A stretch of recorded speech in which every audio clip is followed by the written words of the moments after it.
Hey everyone, it's Hannah from Daisy Farm Crafts, and in this video I'm going to show you how to work the stitches for my Crochet Colorful Puffs baby blanket.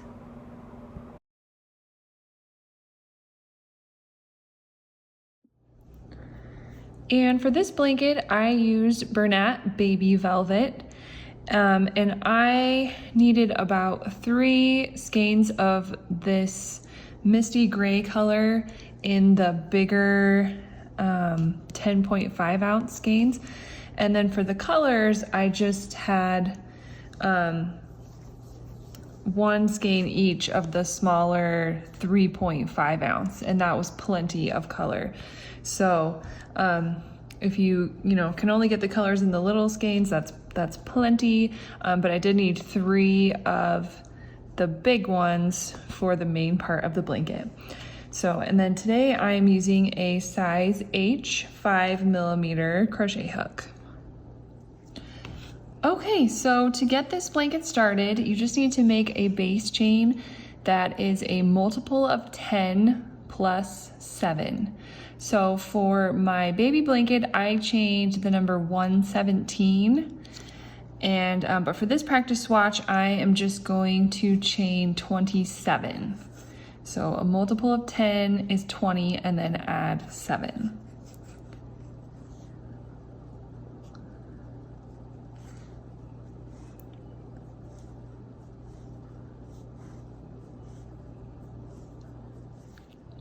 All right, so I've got my 27 chains, and I'm going to start just with 1 row of half double crochet. So I'm going to start in the 3rd chain from the hook. So if I count down, that's 1, 2, 3, and just work 1 half double crochet into that 1st chain. And that means I'm going to yarn over, insert my hook. It's a little bit tough to see with the velvet at first. Yarn over and pull up a loop. Then yarn over, pull through all 3 loops. And then just do the same thing into the next chain. Yarn over, insert your hook, yarn over and pull up a loop, then yarn over and pull through all 3 loops. And you're just gonna work 1 half double crochet into each chain until you get to the end. And as you're working these half double crochets, you do kind of want to do your best to keep your tension pretty tight.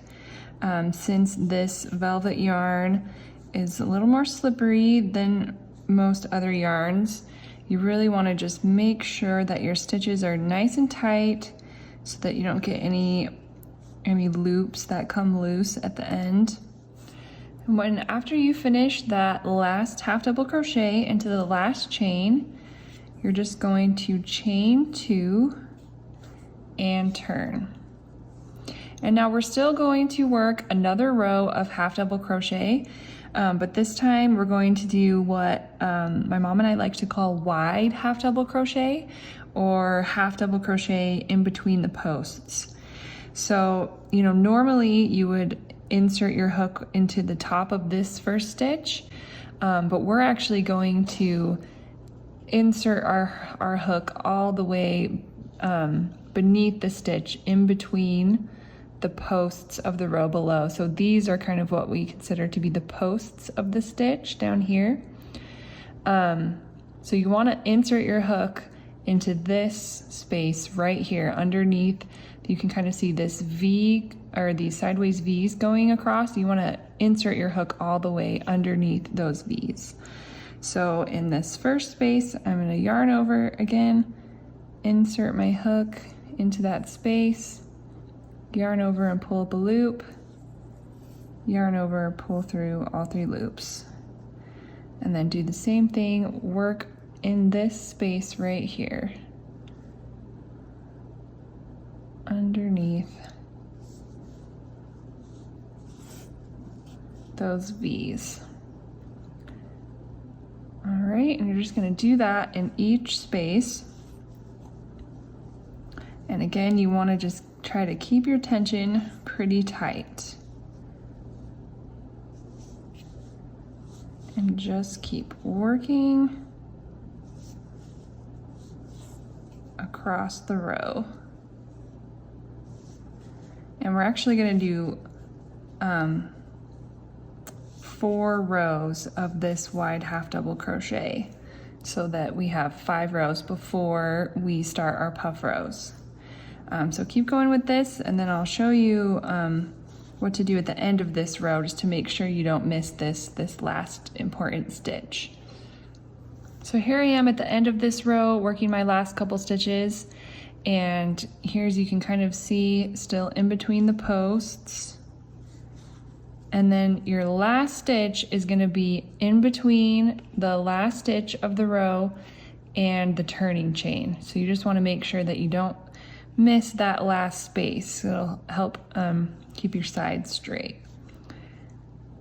All right, and then finish your half double crochet, chain 2, and turn. And like I said, so now we have 2 rows and we need 3 more rows of this wide half double crochet before we're ready to do a puff. And so you're just going to keep working them in the same way, inserting your hook in between the posts. So I'm going to go finish up these last 3 rows, and then I'll show you how we do the puffs. So now I've got my 5 rows of gray, so I'm ready to work my first puff row. So we're going to start out by still just working wide half double crochet in the first 5 stitches with the gray. So 1, 2, 3, 4, and 5. And we're gonna pause on this 5th stitch, and this is where we're gonna start bringing in our color. So I'm going to pull through with the new color before I finish this half double crochet. So this is where it gets a little tricky. You kind of want to pull through with the new color first, and then kind of tug on this to make sure that it kind of keeps this stitch tight. And you're going to keep this tail here on the top of your work, because you're going to crochet over it so that we can easily switch back after we work our puffs. So now I'm going to work a puff stitch, and I'm going to work it into the same space as I would have done my wide half double crochet. So same here, right in between the posts. So to do a puff, it's a lot like a half double crochet. We're just going to yarn over and pull up a loop a few extra times. So yarn over, insert your hook, and pull up a loop. Do it one more time. That's 2, a 3rd time, and then a 4th time of yarning over, inserting your hook, and pulling up a loop. And now you're going to yarn over and pull through all loops on your hook. Okay, and there we have our first puff. So this is like the back side of the puff, so they pop out more facing opposite you. So now in the next stitch, I'm just going to work a regular half double crochet, still working in between the posts, so a wide half double crochet, and then another puff stitch. So that's once, twice, 3 times, 4 times. Yarn over, pull through all the loops. Get some more yarn here. Okay, and then another wide half double crochet. Try to keep that tight. And then kind of as you go, you do maybe want to just pay attention to this stitch right here, the stitch right before you switched over to the color. You can kind of tug on this a little bit and you can see it'll kind of tighten that up. You just want to make sure that, you know, there's nothing super loose right here that could get caught later.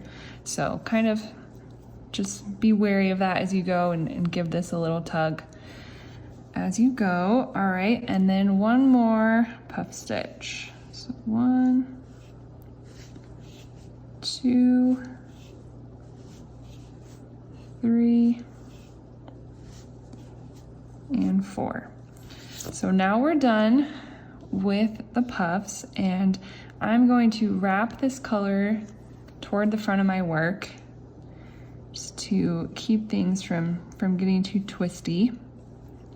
And now I'm going to pull through with the gray.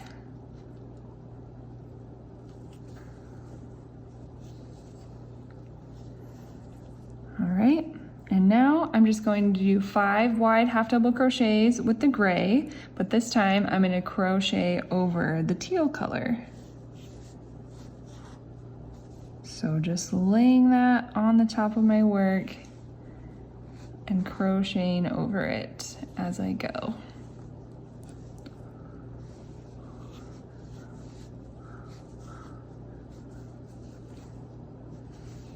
Four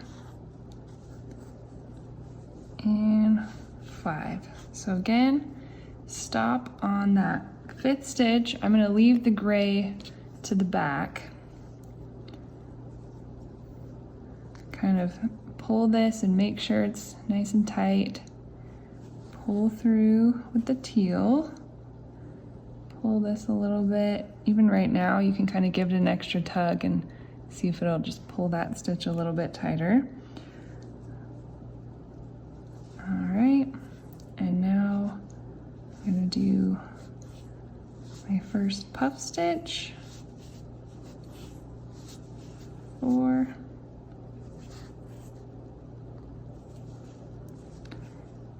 And then a wide half double crochet, another puff stitch,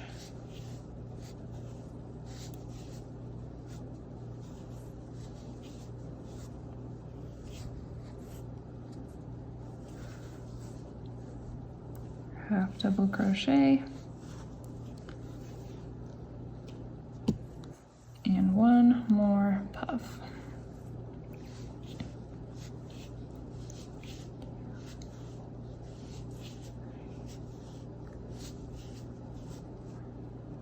All right, again, pull that color to the front.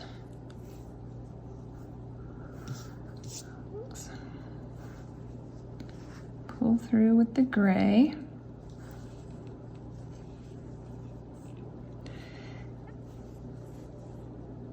And then work your 5 half double crochets to finish off the row.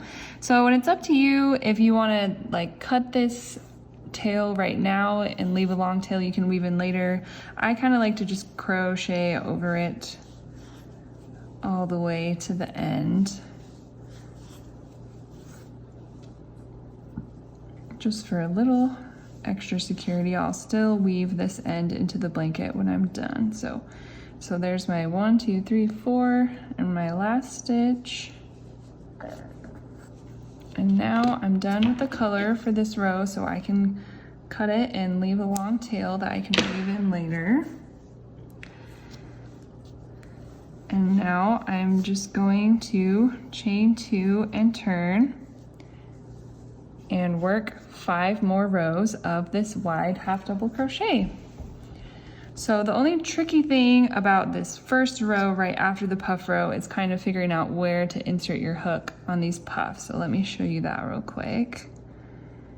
So these ones will just be regular like we did before.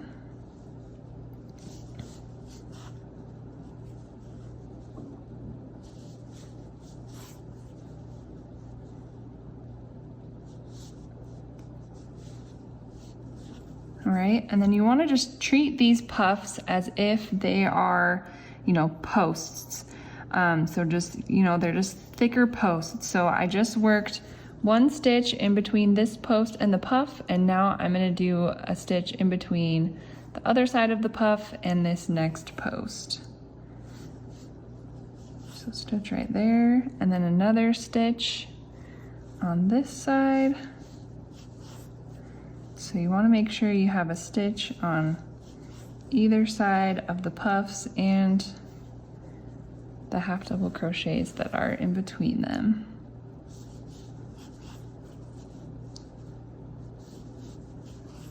All right. And one thing you can do if you just want some extra security, or if you are worried, or if you don't like the look how, you know, you can kind of see the color peeking through a little bit, you can also insert your hook beneath the yarn that we carried through. I don't know if you can see that, but you can dig your hook a little bit deeper to underneath that yarn that we carried through, and that'll help cover it a little bit more. It does take a little bit more time, so it's up to you. I don't mind the look at it. I feel like this yarn hides it pretty well, so I usually just go above the carried yarn, but that is an option if you would like. All right, so you're just gonna finish that row with wide half double crochet, and then we want another 5 rows of wide half double crochet, and then you're just going to repeat exactly what we did, switching every 5 across the whole row. So you'll have, you know, 5 gray stitches, and then 1, 2, 3, 4, 5 of the sequence of the 3 puffs with 2 half double crochets in between them. So 5 gray, 5 colors, 5 gray, 5 colors all the way across your row.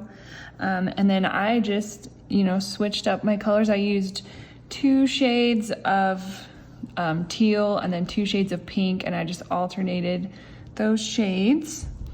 And that's pretty much all you need to know to make this blanket. All right, so here is my finished blanket. So you can see I just alternated the colors of the little puffs. So I always have 5 rows of the gray in between each puff row. And I finished it off by adding a alternating front and back post double crochet ribbing border. And we have another YouTube video that shows how to do that. If you want to add that border, there is a link to that video in the description. And as always, you can find the full written pattern for this blanket on daisyfarmcrafts.com. So thank you so much. Have a great day.